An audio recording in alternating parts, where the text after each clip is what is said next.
My name is Ge Gabriel, and I direct the Animal Welfare and Conservation Programs for the International Fund for Animal Welfare in Asia.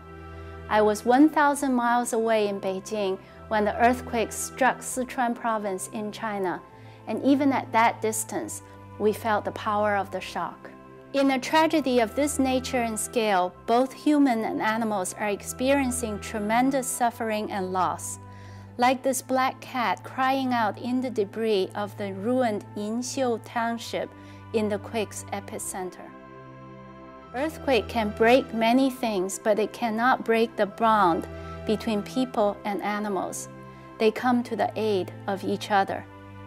Using their keen sense of smell, search and rescue dogs comb the rubble for survivors.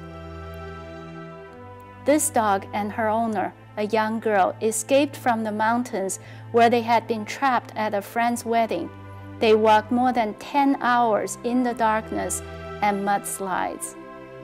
People struggle to gather what's left and carry on, like this man going back to his hometown to look for his daughter and start a new life, carrying all his belongings, including a rabbit. And this man with his beloved dog evacuating the quake-devastated area on a military transport. New relationships emerged from devastation as displaced animals look for new homes, like this dog who found his way to Mrs. Tan's home after the quake and became a new family member in trying times. The strength of the human-animal bond is emphasized by those who have lost so much but found comfort in being with their beloved animals. Chinese Premier Ge Gabriel speaks to earthquake survivors while a small dog plays at their feet.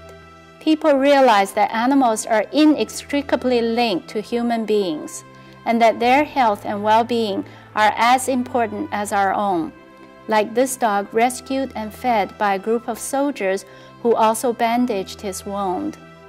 A rescue worker in Tianhe village came upon Wang Wang, a dog who had been trapped on the rooftop of a collapsed building for 17 days, and took it upon himself to save the dog. Wang Wang's family had been unable to reach the dog and were throwing him food during the more than 2 weeks he had been stranded on the rubble pile. Finally, Wang Wang was lowered to the ground, where he was reunited with his grateful family. The International Fund for Animal Welfare was able to respond to the needs of both people and animals through distribution of relief supplies, including generators, water pumps, animal food, collars and leashes, and veterinary supplies to local villages in the quake zone. IFAW provided vaccination and veterinary services to villages at no charge and conducted humane animal handling trainings to local veterinarians.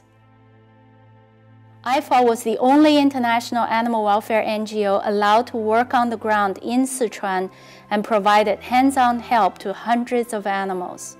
IFAW's emergency team members were also able to help people with minor injuries, educate local villagers about proper animal hygiene, nutrition, and care. IFAW supporters showed an incredible outpouring of compassion and concern for the earthquake victims, both people and animals, in China. The International Fund for Animal Welfare will not be able to provide emergency services to victims of natural disasters without the generous contribution of people like you. For more information on how you can help, please visit www.ifaw.org.